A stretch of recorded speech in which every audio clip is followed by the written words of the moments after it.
Hi guys, we're going to read What Makes a Monster. It's by Jess Keating and it's illustrated by David DeGrand. We got this book from the book fair, but we weren't able to read it yet, so I'm just gonna read maybe a page or two a day, and hopefully you can watch it. So it's What Makes a Monster. What makes a monster? Turn the page to find out, if you dare. Don't dine with the vampire bat. Oh, do you guys see Victor over there? He's gonna listen to us too, I guess. Oh. Okay.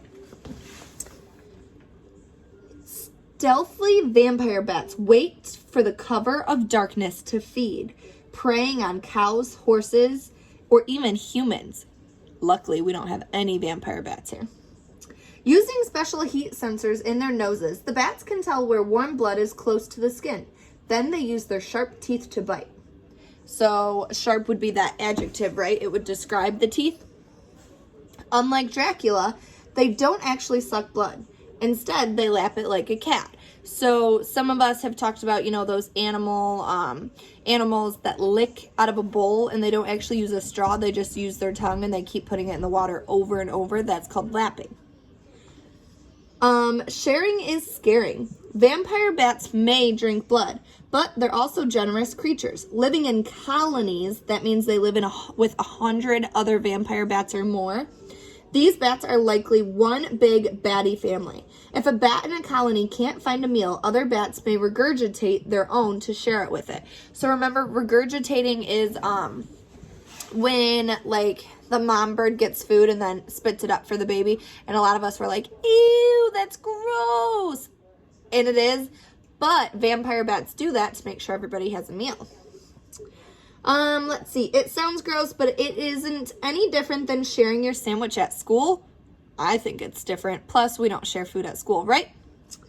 All right, so the name is a vampire bat. Its species name is a Desmodus rotundus, and I'm sure some of you said that better than me.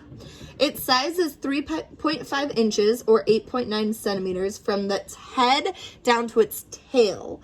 Its wingspan, so when it puts its arms out like its wings, it can be 7 inches, which is also 17.8 centimeters.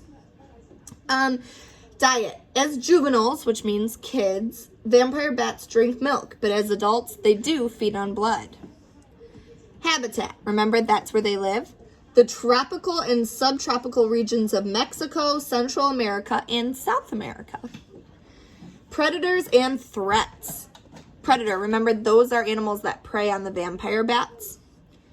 Active at night, vampire bats must watch out for eagles, hawks, and snakes. Many humans also hunt these bats to prevent them from biting their livestock. And remember, livestock is animals that are on their farm or their family uses, maybe to get eggs or things like that. Can you guys see Victor over there? Victor, stop! Don't. Sorry. It's going to be like this. Let's see if we can do another one. So next time we'll talk about the honey badger, but I'm going to stop here. Maybe write me some facts about a vampire bat, where they live, maybe rewatch this, how they eat, what they eat. Just write about that. That's a science topic. That's a reading topic, a writing topic. Think about all the ways you can make this into more than one thing.